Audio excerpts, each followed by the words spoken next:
Hi, love. Hi. Happy New Year. Happy New Year to you too. A quick one. Uh-huh. Why is it that every year people set goals but they're not able to achieve them?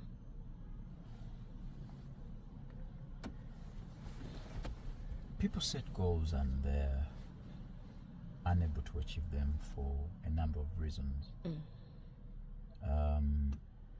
I think it must have been Albert Einstein who said that it's very easy to know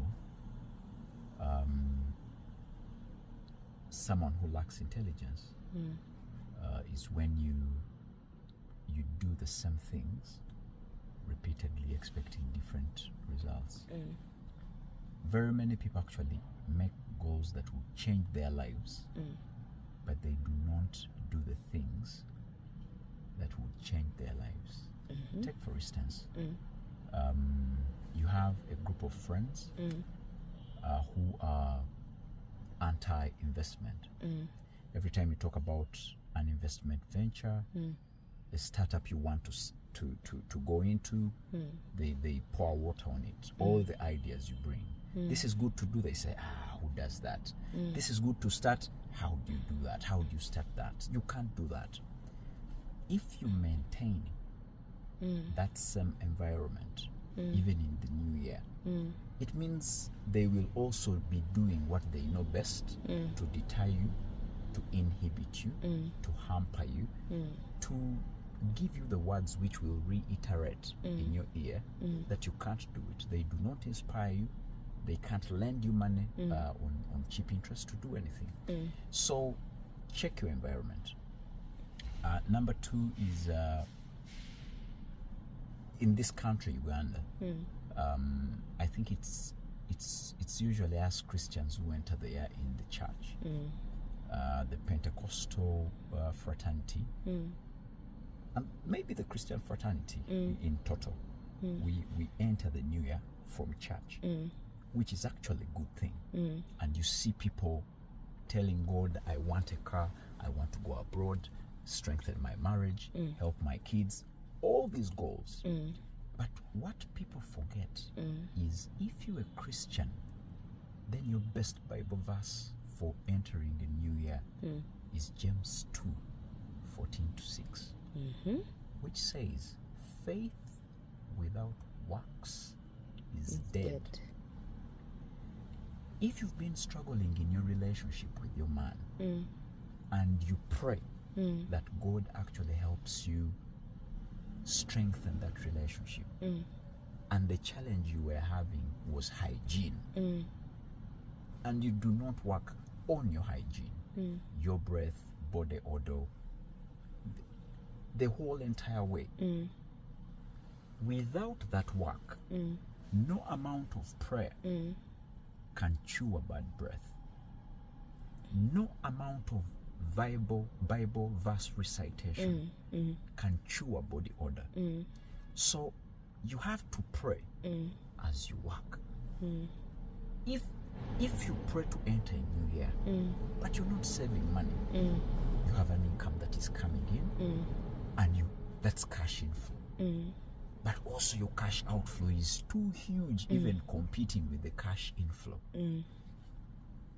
You won't get the money to invest or even engage in ventures. You will still be broke for this 2025. So faith without works is dead. And someone might think that, he's talking about, is bringing a reflection from Christianity. You will go and read a certain hadith. It was narrated by Al-Tirmidhi. He says that Prophet Muhammad, peace be upon him, one time he was going for Salah, and he met a Bedouin man. And this man had a camel. And he asked him, why don't you tie the camel? And that Bedouin man told Prophet Muhammad, peace be upon him, that for me, I put all my trust in Allah. That's why I do not tie my camel when I'm going for prayers. And the Prophet told the man, you tie your camel, then go for Salah. So the fact that even in Islam, they are telling us that we need to put the trust in God, but we need also to do some action. Tie the camel, then go for Salah. It's a full hadith. It's in pari materia with our Christian verse of James 2:14 to 16. So I encourage people. Your best way to achieve in 2025 is to get a pen and paper and write down the things you think you did not do well. And then try to see how you can change those things. And then go on looking for the small changes. The small changes. The small. Don't say, I'm not good at saving. And then you start by saving a lot of money. You won't go into the habit. Small savings. Small savings. Even hygiene. You just wake up. If you floss and you brush the teeth. Start there. Then you floss. Small changes. Small changes are the most significant changes a human being can do. And if you want to know how small things matter, you watch the Olympics. There were two guys who ran for the Olympics, and they were almost in the similar position until they had to go and look at the time. And the best had to be, I think, won by 1,000th of a second. Small. So you go making those small changes. Small changes. Are you disorganized? Start by laying your bed. Do you struggle to save? Start by putting aside very little money. Do you fear how to invest? Go make friends with people who can invest. And that way, I think you will do better. I wish you a very prosperous 2025 full of action. Thank you.